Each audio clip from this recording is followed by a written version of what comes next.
My name, as you probably know by now, is Marco, and that was how my Friday started. Not the greatest way to greet the last day of a long week, but not exactly uncommon. Dreams of fear and loss and despair.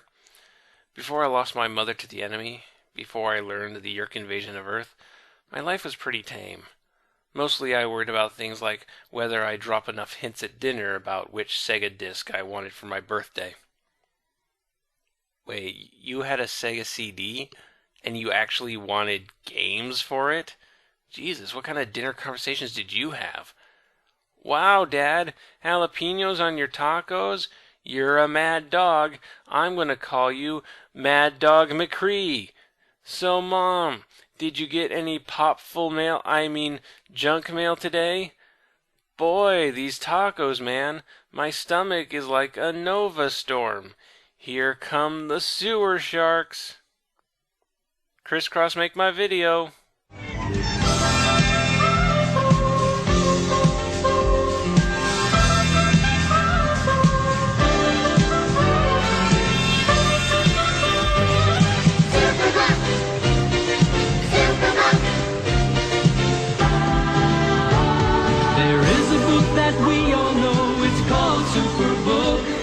Shows us all the places that we want to go and look.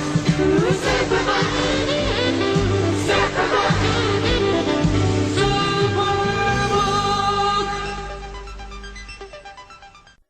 While nobody gets out of a war unaffected, you really have to feel for Marco, perhaps more than any of the other Animorphs. Here's a guy who thought his mother died, then years later discovered that not only had her death been faked, but she was now infested by Visser One, the highest-ranking member of his enemies. It's the trauma of losing a loved one, compounded by the complex emotions of that person somehow coming back into your life, and the realization that you may have to one day kill that person. That would fuck any one of us up. And to top it all off, Marco still doesn't know if his mother survived the events of number 15, The Escape. So it's no surprise that he probably has the worst nightmares out of all the Animorphs. When you go to bed every night, not knowing if images of your drowning mother mixed with images of your mother being controlled by the Yeerks are going to invade your dreams, then dreaming about killing a Triceratops and quitting the Animorphs over it does seem a bit petty. The book opens with one of these nightmares. The next morning, Marco decides to play hooky, and you really can't blame him if a week after he zipped around space and time and caused a wide number of paradoxes to save the life of his best friend, that he might not be up to listening to Mrs. Crithers drone out about William Golding for the third straight day. So he makes his way to the business district in town, all business attire and Starbucks coffee cups. It's enough to make Marco poetic. It was still early, but already the sun was heating up the sidewalks, and the exhaust from the cars, trucks, and buses was spread like a grubby, smelly blanket over the concrete and steel jungle.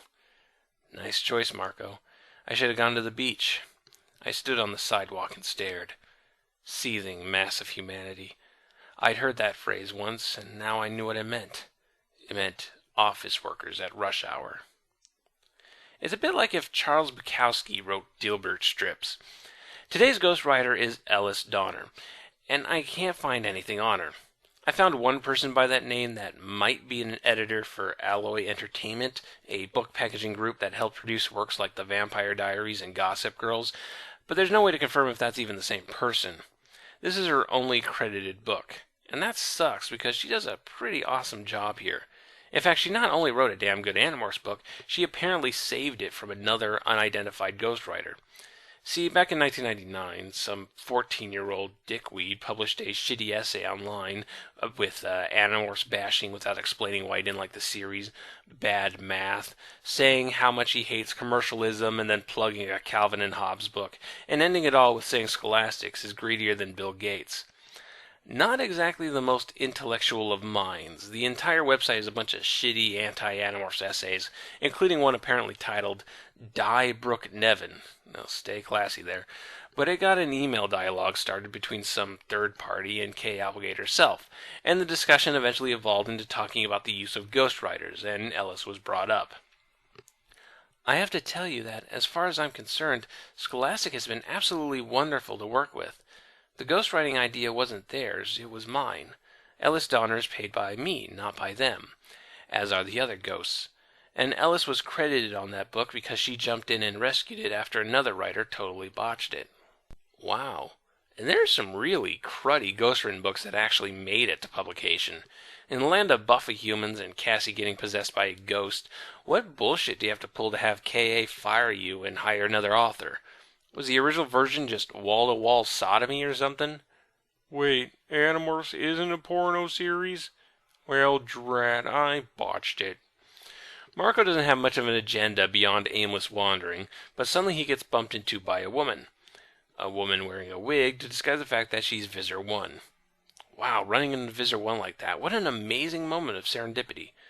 That, or the Ellimist did it as part of his grand plan, because taking the magic out of a scene is fun.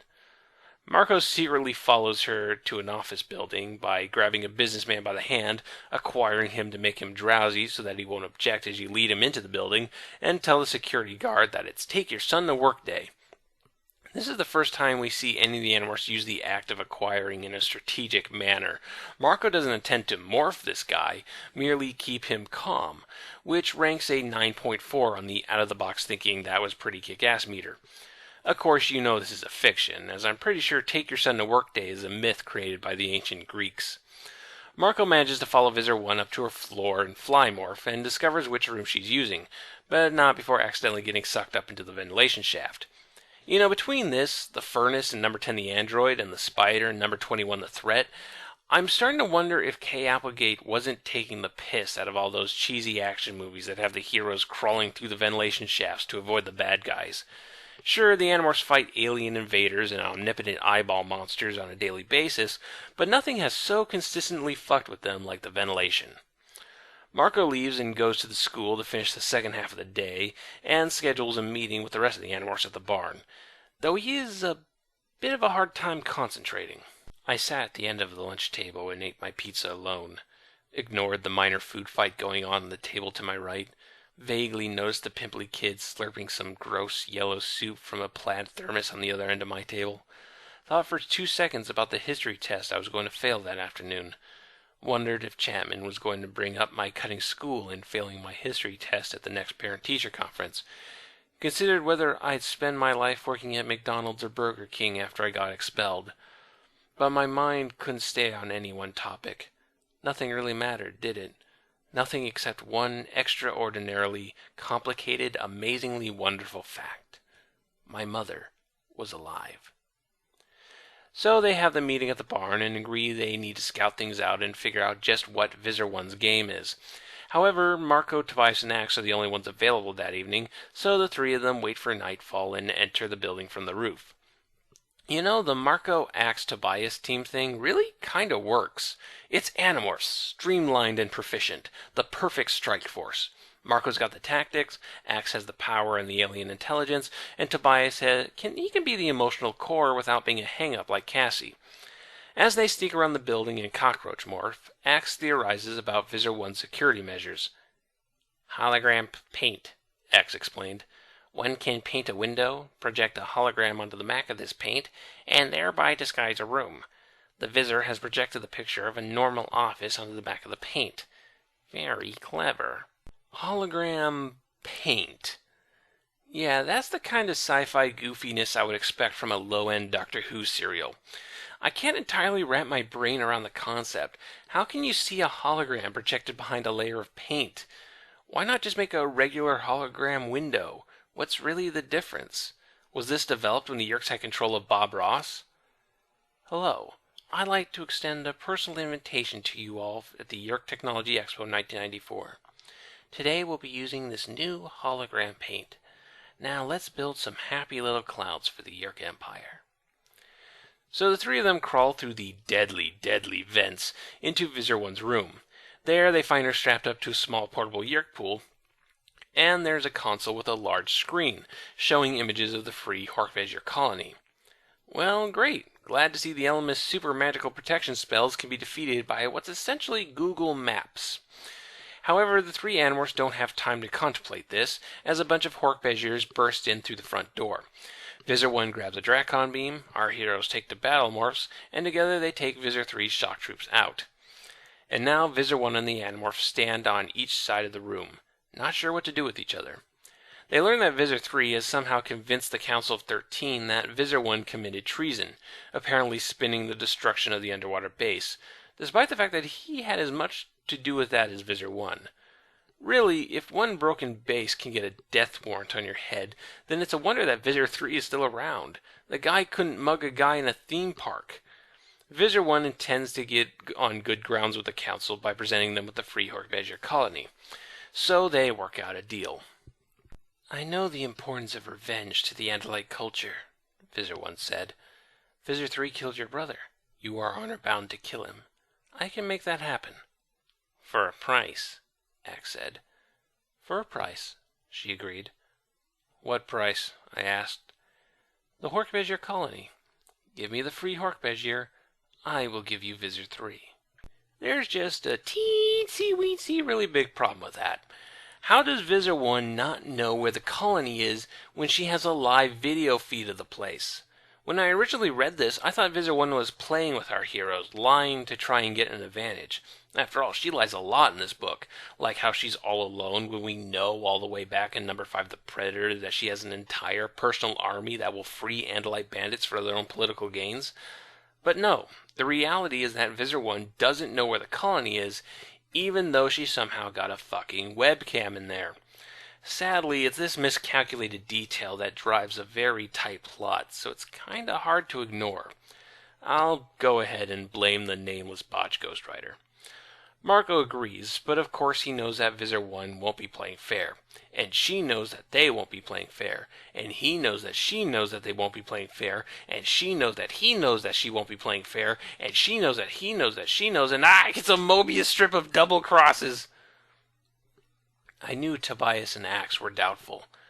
I knew they didn't entirely trust me. They thought I was playing a double game. But they were wrong. I had seen the way to destroy both Vissers. I had seen it in all its perfection. People don't understand the word ruthless. They think it means mean. It isn't about being mean. It's about seeing the bright, clear line that leads from A to B, the line that goes from motive to means, beginning to end. It's about seeing the bright, clear line and not caring about anything but the beautiful fact that you can see the solution. Not caring about anything else but the perfection of it. That's what had happened. I saw the way to take both Vissers down, and that's all that mattered. But I wasn't going to explain all that. Other people's pity just messes with the straight line. Other people's pity make you think things you can't think about when you're seeing the line. This book is pretty much Exhibit A when it comes to discussing Marco's knack for strategy and his ruthless nature. There are a lot of contributing factors to this.